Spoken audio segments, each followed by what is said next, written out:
అందరికీ నమస్కారం. మనసిచ్చాను పార్ట్ 37. రచించిన వారు విజయ్ గారు. సాత్విక లగేజ్ ప్యాక్ చేసుకొని శేఖరం, మీనాక్షి బామ్మతో కలిసి రఘురాం వాళ్ళింటికి వెళ్తుంది. పూజ, అశ్విత్ కూడా రెడీ అయి ఉంటారు. రోహిణి హారతి ఇచ్చి పూజని, అశ్విత్ని బయటికి తీసుకొస్తుంది. శేఖరం: బాబు, అమ్మాయి జాగ్రత్త, చాలా బాగా చూసుకోవాలి మా అమ్మాయిని. తనను చాలా గారాబంగా పెంచాం. తనేమన్నా తప్పు చేస్తే నువ్వే పెద్ద మనసుతో క్షమించాలి అని సెంటిమెంట్ డైలాగ్స్ చెప్పను. తన అల్లరిని మాత్రం భరించాలి అంటాడు నవ్వుతూ. అందరూ పెద్దగా నవ్వుతారు. అశ్విత్: అమ్మా నాన్న రావడం లేదు, మీరన్నా వచ్చి 4 రోజులు ఉండొచ్చు కదా మామయ్య అంటాడు చేతిలో చేయిస్తూ. శేఖరం: నాకు తన గురించి ఎలాంటి దిగులు లేదు. చాలా సంతోషంగా ఉంది బాబు, తనని మీ ఇంటికి పంపినందుకు. తర్వాత వీలు చూసుకొని తప్పకుండా వస్తాం బాబు అంటాడు నవ్వుతూ. పూజ: నువ్వైనా రావచ్చు కదా ముసలి, నాకు తోడుగా ఉండొచ్చు అంటుంది. బామ్మ: పోవే రాక్షసి, ముందు మనవడిని బాగా చూసుకో, ఇంట్లో ఉన్నట్టు అల్లరిగా ఉండకు. త్వరగా ఒక ముని మనవడిని, ముని మనవరాలనో ఇవ్వు, నేనొచ్చి చూసుకుంటాను అంటుంది. పూజ: పోవే బామ్మ అంటుంది సిగ్గుతో తలదించుకొని. రాజ్యలక్ష్మి: మా కోడలు బంగారం, తనకి ఎప్పుడు ఇవ్వాలంటే అప్పుడు ఇస్తుంది మా వారసుడిని అంటుంది పూజ తలపై చేయేసి. రఘురాం: అశ్విత్, అమ్మాయిని బాగా చూసుకో, అక్కడ ఉండేది మీరు మాత్రమే, పెద్దవాళ్ళు ఎవరూ ఉండరు. ఏ విషయంలో గొడవ పడకండి. మన ఇంట్లో ఇంతవరకు ఏ ఆడపిల్ల కన్నీళ్లు పెట్టలేదు అంటాడు. అశ్విత్: అయ్యో, అలా ఎప్పుడు జరగదు నాన్న అంటాడు పూజని చూస్తూ. రోహిణి: మీరు మరీనో మామయ్య, నా కన్నయ్య బంగారం, అలా ఏం చేయడు అంటుంది. అందరూ సరదాగా మాట్లాడుకుంటారు. రోహిణి అరవింద సాత్వికాని పక్కకి తీసుకెళ్ళి, నువ్వెళ్ళాక అక్షిత్కి ఓకే చెప్పి ఆ గుడ్ న్యూస్ చెప్పాలి మాకు అంటారు. సాత్విక: ఓకే అక్కేలు, తప్పకుండా చెప్తాను అంటుంది. అరవింద: త్వరగా నువ్వు కూడా వచ్చేసి మా ఇంట్లో దీపం వెలిగించవే, అందరం ఏ దిగులు లేకుండా ఉంటాం అంటుంది హక్ చేసుకొని. పూజ: తప్పకుండా వస్తుందిలే అక్క మన ఇంట్లోకి, నేను చూసుకుంటానుగా ఇంకా అంటుంది అప్పుడే అక్కడికి వచ్చి. తర్వాత అందరికీ వీడియో కాల్ చేసి అందరూ మాట్లాడి ఎయిర్పోర్ట్కి బయలుదేరుతారు. అక్కడికి వెళ్ళాక పెద్దవాళ్ళు వీళ్ళ ముగ్గురికి సెండ్ ఆఫ్ ఇచ్చి వెనక్కి వస్తారు. ముగ్గురు ఫ్లైట్ ఎక్కాక పూజ, అశ్విత్ పక్కపక్కన కూర్చుంటారు. సాత్విక విండో పక్కన సింగిల్గా కూర్చొని అక్షిత్ గురించి ఆలోచిస్తూ ఉంటుంది. 2 గంటల తర్వాత ఫ్లైట్ బెంగళూరులో ల్యాండ్ అవుతుంది. ఫ్లైట్ దిగుతుండగానే సాత్విక హార్ట్ బీట్ పెరుగుతుంది. వీళ్ళ కోసం బయట వెయిట్ చేస్తున్న అక్షిత్కి కూడా గుండె వేగం పెరుగుతుంది. సాత్విక వస్తుందన్న ఆనందంతో. సాత్విక కిందికి దిగి నేల మీద కాలు పెట్టగానే ఒళ్ళంతా పులకరిస్తుంది. సాత్విక నవ్వుకుంటూ మనసులో, మొదటిసారి నా మానసచోరుడు నడుస్తున్న నేలపైన అడుగుపెట్టాను. ఇక నుండి మేమిద్దరం జతగా ఈ నేలపై నడవాలి. మాకు ఏ ఇబ్బంది కలగకుండా చూడు అనుకుంటూ కిందకి వంగి నేలని చేతితో తాకి ముద్దు పెట్టుకుంటుంది. ముగ్గురు బయటికి వచ్చేసరికి అక్షిత్, ప్రకాష్ ఎదురొచ్చి లగేజ్ అందుకొని కారులో పెడతారు. అక్షిత్ని చూడగానే సాత్విక కళ్ళలో మెరుపు వస్తుంది. అక్షిత్, సాత్విక కళ్ళతోనే పలకరించుకుంటారు. సాత్వికకి చుట్టూ ఉన్న జనం మాయమైపోయి తామిద్దరమే అక్కడ ఉన్నట్టు అనిపిస్తుంది. అక్షిత్ని కౌగిలించుకోవాలనుకున్న కోరికని బలవంతంగా అడ్మి పడుతూ తనని కళ్ళలో నింపుకుంటూ వెళ్ళి కారులో వెనుక సీట్లో కూర్చుంటుంది. ప్రకాష్ డ్రైవింగ్ చేస్తానని అంటే అక్షిత్ నవ్వుకుంటూ వెళ్ళి ముందు కూర్చుంటాడు. అక్షిత్ ఎదురుగా ఉన్న మిర్రర్లో నుండి సాత్వికాని చూస్తుంటాడు. సాత్విక కూడా అక్షిత్ని చూస్తూ చిరునవ్వు నవ్వుతుంది. ఇంటికి వచ్చేసరికి శౌర్య, సురేష్, రాధిక హారతి పళ్ళెంతో వచ్చి ఎర్రనీళ్ళతో దిష్టి తీసి లోపలికి తీసుకెళ్తారు. చుట్టుపక్కల వాళ్ళు కూడా వచ్చి ఇద్దరికి విషెస్ చెప్పి ఆశీర్వదిస్తారు. అందరూ వెళ్ళిపోయాక రాధిక అందరికీ డిన్నర్ రెడీ చేయడంతో తినేసి ప్రకాష్, శౌర్య, రాధిక, సురేష్ వెళ్ళిపోతారు. పూజ, అశ్విత్ కూడా బాగా టయర్డ్ అవ్వడంతో నిద్రపోవడానికి బెడ్రూమ్కి వెళ్తారు. సాత్విక: ఏంటి బావా విశేషాలు? అక్షిత్: నువ్వే చెప్పాలి సాత్వి, 2 months ఉంటావు కదా. సాత్విక: ఏం వద్దా బావా, చెప్పు, వద్దంటే రేపు పొద్దున్నే వెళ్ళిపోతాను అంటుంది నవ్వుతూ. అక్షిత్: నీకు ఆల్రెడీ చెప్పాను, నీ కోసం నా జీవితం ఇచ్చేస్తానని. నాకైతే నువ్వు జీవితాంతం నాతో ఉంటే బాగుండనిపిస్తుంది అంటాడు కళ్ళలోకి చూస్తూ. సాత్విక చూద్దాం. అయితే 2 నెలలు ఉంటాగా, నీ ప్రయత్నం ఫలిస్తుందేమో చూద్దాం అంటుంది కొంటెగా. అక్షిత్ త్వరగా ఒప్పుకో సాత్వి, నిన్ను ముద్దు పెట్టుకోవాలనిపిస్తుంది అంటాడు కొంటెగా. సాత్విక నువ్విలా అంటే నేను వెళ్ళిపోతాను బావా అంటుంది బెదిరిస్తూ. అక్షిత్ ప్లీజ్ సాత్వి, మొన్నటిలా ట్రై చేద్దామా, ఒక ముద్దు, నీకు ప్రేమ పుడుతుందేమో అంటాడు సాత్వికాని చిన్నగా గోడకు ఆనించి దగ్గరికొచ్చి కన్ను కొట్టి. సాత్విక పో బావా, నేను వెళ్ళి పడుకుంటా, నాకు నిద్రొస్తుంది అంటుంది అక్షిత్ని దూరంగా నెట్టి చిరుకోపంతో.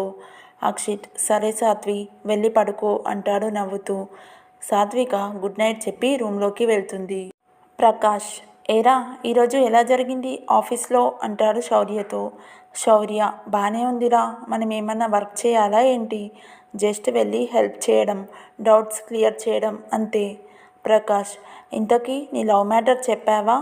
శౌర్య ఇంకా లేదురా, టైం రావాలి కదా చూద్దాం. ప్రకాష్ సరే ఎప్పుడొస్తున్నావు మా ఆఫీస్కి. శౌర్య మీరు రెడీ చేసి చెప్తే నేను మేఘన వచ్చి చూసుకుంటాం. ప్రకాష్ చేస్తున్నాంలే.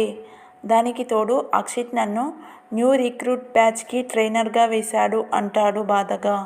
శౌర్య దానికి ఎందుకురా బాధపడతావు, నీ కెపాసిటీ వాడికి తెలుసు కాబట్టే వేశాడు. ప్రకాష్ రేపు వెళ్తున్నావా. శౌర్య చూడాలి, మూడు ఉంటే వెళ్తా, అక్కడేం మనకి వర్క్ ఉండదు కదా అంటాడు నవ్వుతూ. తర్వాత రోజు అందరూ ఎవరి ఆఫీస్కి వాళ్ళు వెళ్ళిపోతారు. పూజ సాత్విక ఇంట్లో ఉంటారు. శౌర్యకి వెళ్ళాలనిపించక ఫ్లాట్లోనే ఉంటాడు. మేఘన ఆఫీస్లో వర్క్ చేసుకుంటూ ఉంటుంది. ఒక్కతే ఉండేసరికి బోర్ కొడుతుంది. 11 అయినా శౌర్య రాకపోయేసరికి శౌర్యకి కాల్ చేస్తుంది. శౌర్య హా మేఘన చెప్పు. మేఘన ఏంటి సార్ ఆఫీస్కి రాలేదు. శౌర్య ఏం లేదు, ఊరికినే, వర్క్ కూడా లేదుగా, అందుకే ఇంట్లో కూర్చున్నా. మేఘన రావట్లేదని ఫోన్ చేయొచ్చు కదా, చేయాలనిపించలేదా అంటుంది బాధగా. శౌర్య అలా ఏం లేదు, నువ్వు వర్క్లో ఉంటావు కదా, నేను డిస్టర్బ్ చేయడం ఎందుకని చేయలేదు అంటాడు సంజాయిషిగా.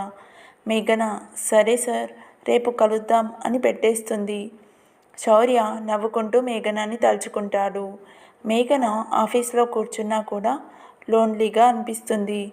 శౌర్య బాగా గుర్తుకొస్తుంటాడు. అక్షిత్ నో చెప్పినప్పుడు కొంచెం బాధేసింది, కానీ శౌర్య తన పక్కన లేకపోతే మనసంతా ఏదో వెల్తీగా అనిపిస్తుంది. ఈ 2 డేస్లో ఎప్పుడూ కూడా తనతో మిస్బిహేవ్ చేయలేదు. ఒంటరిగా ఉన్నా కూడా తన లిమిట్స్ దాటలేదు. తనతో బాగా గడపాలనిపిస్తుంది. వెంటనే మళ్ళీ కాల్ చేసి మనం లంచ్కి బయటికి వెళ్దామా అంటుంది. శౌర్య ఓకే మేఘన అంటాడు. మేఘన హోటల్ అడ్రస్ చెప్పి అక్కడికి రమ్మంటుంది. శౌర్య హోటల్కి వెళ్తాడు. మేఘన అప్పటికే వచ్చుంటుంది. ఇద్దరు వెళ్ళి కూర్చొని లంచ్ ఆర్డర్ ఇచ్చి మాట్లాడుకుంటుంటారు. వీళ్ళ టేబుల్ పక్కన టేబుల్లో కూర్చున్న నలుగురు మేఘనాని చూసి వల్గర్గా మాట్లాడుతుంటారు. శౌర్యకి ఆ మాటలు వినిపిస్తున్నా సైలెంట్గా లంచ్ కంప్లీట్ చేసుకుంటాడు. మేఘన కూడా తినేస్తుంది. ఇద్దరు హోటల్ బయటికి వస్తారు. వాళ్ళు నడుస్తుంటే ఇందాక కామెంట్ చేసిన వాళ్ళు పక్కగా వచ్చి మేఘనాకి డాష్ ఇచ్చి కింద పడేస్తారు. నలుగురు నవ్వుకుంటారు మేఘనాని చూసి. శౌర్య మేఘనాని లేపి నీకేం దెబ్బలు తగలలేదుగా బాధగా అంటూ పక్కకి నిలబెడతాడు. మేఘన లేదు సార్ అంటుంది. వాళ్ళ నలుగురిలో ఒకడు ఏంటే వాడు ఒక్కడే ఉన్నాడు, మేము నలుగురం ఉన్నాం, చాలా బాగుంటుంది మాతో అని వెకిలిగా నవ్వుతాడు. శౌర్య కోపంగా వాడి కాలర్ పట్టుకొని తన తలతో వాడి తలని గట్టిగా ఢీకొట్టి కిందికి నెడతాడు. మిగిలిన ముగ్గురు వచ్చి శౌర్య మీద అటాక్ చేస్తారు. శౌర్య నలుగురిని బాగా కొడతాడు. అంతలో ఒకడు చిన్న కత్తి పాకెట్లోంచి తీసి శౌర్య మీదికి వస్తాడు. శౌర్య ప్రొటెక్ట్ చేసుకునే లోపే వాడు శౌర్య లెఫ్ట్ హ్యాండ్ మోచేతి కింద కట్ చేస్తాడు. శౌర్య వాడిని కింద పడేసి కొట్టి పొట్టలో కాలుతో తంతాడు. శౌర్య దెబ్బలకి తాళలేక నలుగురు బైక్ వేసుకొని పారిపోతారు. మేఘన ఏడుస్తూ వచ్చి శౌర్య చేతికి తన డ్రెస్ చించి కట్టు కడుతుంది. మేఘన కళ్ళలో నీళ్లు చూసి శౌర్యకి సంతోషమేస్తుంది. మేఘన, నా వల్లే మీకు ఇలా జరిగింది. పాపిష్టిదాన్ని, మిమ్మల్ని లంచ్కి పిలవకుండా ఉండాల్సింది అంటుంది. శౌర్య, అయ్యో అదేం లేదు మేఘన, నువ్వేం బాధపడకు. అలాంటి ఎదవలకి ఇలానే బుద్ధి చెప్పాలి అంటాడు ఓదార్పుగా.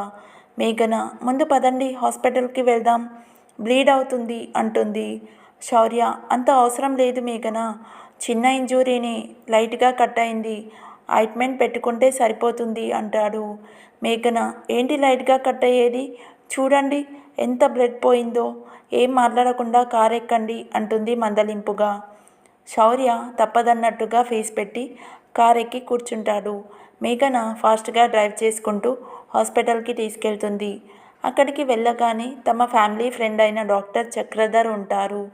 ఆయన మేఘనాని చూసి ఏమైందమ్మా అంటాడు. మేఘన, చిన్న గొడవైంది అంకుల్, ఈయన శౌర్య నా ఫ్రెండ్, తన చేతికి కత్తి తగిలింది, బాగా బ్లీడ్ అవుతుంది అంటుంది. డాక్టర్ వెంటనే పక్కనే ఉన్న జనరల్ సర్జన్ డాక్టర్ మృదులాని పిలుస్తాడు. మృదుల, చెప్పండి సార్ అంటుంది శౌర్యని మేఘనని చూస్తూ. చక్రధర్, వీళ్ళు మా ఫ్యామిలీ ఫ్రెండ్స్, చిన్న ఇంజూరీ అయింది, నువ్వు చెక్ చేసి మెడిసిన్ ఇవ్వమ్మా అంటాడు. మృదుల, ఓకే సార్ అని ఇద్దరిని తన రూమ్కి తీసుకెళ్తుంది. మేఘన, శౌర్య చక్రధర్కి థ్యాంక్స్ చెప్పి లోపలికి వెళ్తారు. మృదుల మేఘన కట్టిన కట్టు ఓపెన్ చేసి తనే గాయాన్ని క్లీన్ చేస్తుంది. ఆ స్పిరిట్ వేయడంతో మంట పుట్టి శౌర్య అబ్బా అని అరుస్తాడు. మేఘన గట్టిగా శౌర్యని పట్టుకొని ఏం కాదు సార్ అంటుంది ఓదార్పుగా శౌర్యని దగ్గరికి తీసుకుంటూ. శౌర్య తల మేఘన హృదయానికి తగులుతుంది. అంత పెయిన్లో శౌర్య ఆ మృదుత్వాన్ని ఫీల్ అవ్వలేదు, కానీ మేఘన మాత్రం ఆ స్పర్శని చాలా హాయిగా సంతోషంగా ఫీల్ అవుతుంది. మేఘన, స్ట్రిచెస్ ఏమన్నా పడతాయా డాక్టర్ అంటుంది అలానే శౌర్యని గుండెలకు హత్తుకొని. మృదుల, అంత డీప్గా కట్టవలేదండి, సో ఒక ఇంజెక్షన్ వేస్తాను సెప్టిక్ అవ్వకుండా, తర్వాత ఆయింట్మెంట్ రాస్తే సరిపోతుంది. కాకపోతే ఒక 4 days డ్రెస్సింగ్ చేయాలి చేతికి, ఎందుకంటే వాటర్ టచ్ అవ్వకూడదు అంటుంది. మేఘన, అయితే ఇక్కడికి రావాలా అంటుంది. మృదుల, తప్పదు కదా మేడం, రావాలి అంటుంది శౌర్య వైపు కన్నార్పకుండా చూస్తూ. మేఘనాకి మృదుల చూపు చూసి ఒళ్ళు మండుతుంది. శౌర్య, పర్వాలేదు మేడం, నా ఫ్రెండ్ కూడా డాక్టర్ చేస్తుంది, తాను చూసుకుంటుంది అంటాడు. మేఘన, ఎవరు శౌర్య గారు?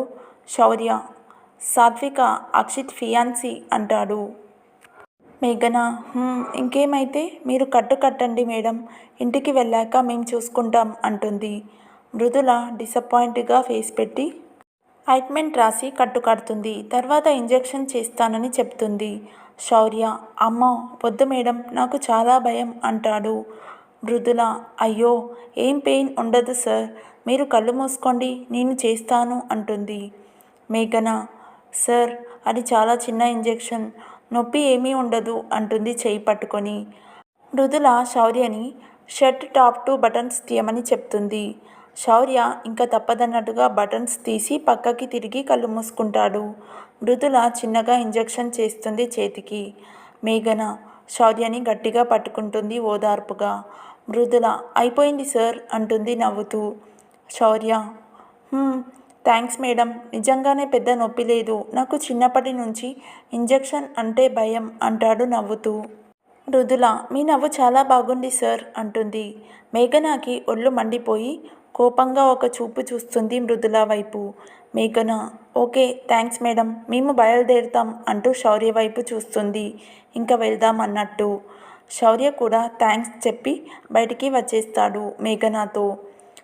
కారు ఎక్కాక మేఘన, వాళ్ళతో గొడవ పడకపోతే ఇంత బాధ ఉండేది కాదుగా. శౌర్య, ఒక ఆడపిల్లని నడి రోడ్డు మీద అల్లరి చేస్తుంటే చూస్తూ ఊరుకోవాలా? మేఘన, మీరు ఒక్కరే, వాళ్ళు 4 ఉన్నారు, నాకెంత భయమేసిందో తెలుసా అంటుంది బాధగా. శౌర్య, వాళ్ళు 4 ఉన్నా 40 మంది ఉన్నా నా రియాక్షన్ ఇలానే ఉంటుంది, మనం భయపడితే భయపెడుతూనే ఉంటారు.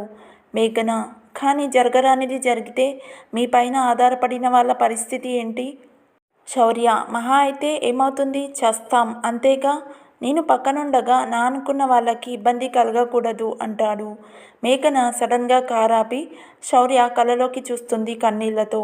శౌర్య, హే ఏమైంది, ఏడుస్తున్నావు అంటాడు కంగారుగా. మేఘన, ఏం లేదు, ఇంకెప్పుడు అలా చస్తాను అనకు అంటుంది బాధగా. శౌర్యకి కొంచెం కొంచెం అర్థమవుతుంది మేఘన మనసు. మేఘన తనకి తెలియకుండానే శౌర్యని ప్రేమించడం మొదలుపెట్టింది. కేవలం 2 రోజులు కలిసుంటేనే ఇంతలా మాయ చేశాడు. కానీ ఏమీ తెలియనట్టు మామూలుగా ఉంటున్నాడు. ఏంటో ఈ మనిషి అనుకుంటుంది. శౌర్య, నిజం చెప్పు, నేను వాళ్ళని కొట్టినప్పుడు నీకు సంతోషం వేయలేదా? మేఘన, చాలా అంటే చాలా హ్యాపీగా ఫీల్ అయ్యాను. బట్ సేమ్ టైం భయమేసింది. శౌర్య, నాకైతే ఇంకా కుమ్మాలనిపించింది. తప్పించుకున్నారు అంటాడు. మేఘన, చాలేండి, మీకు ఆ కత్తి తగలగానే ఎంత భయమేసిందో తెలుసా అంటూ ఏడుస్తుంది. శౌర్యకి మేఘనాని ఎలా ఓదార్చాలో తెలియక తనపైన చేయి వేయాలనున్న అడ్వాంటేజ్ తీసుకుంటున్నాడేంటి అని అనుకుంటుందేమోనని దగ్గరకు వెళ్ళలేకపోతాడు. మేఘన ఇంకా కన్నీళ్లు పెట్టుకుంటుంటే చూడలేక శౌర్య ఓదార్చడానికి చేయి ముందుకు తీసుకువస్తాడు. మేఘన వెంటనే శౌర్యని గట్టిగా హత్తుకొని గుండెల మీద తలపెట్టి తనివి తీరా ఏడుస్తుంది. మిగిలిన కథ నెక్స్ట్ పార్ట్లో చూద్దాం. If you like this video, please like, share and subscribe to my YouTube channel. Thank you.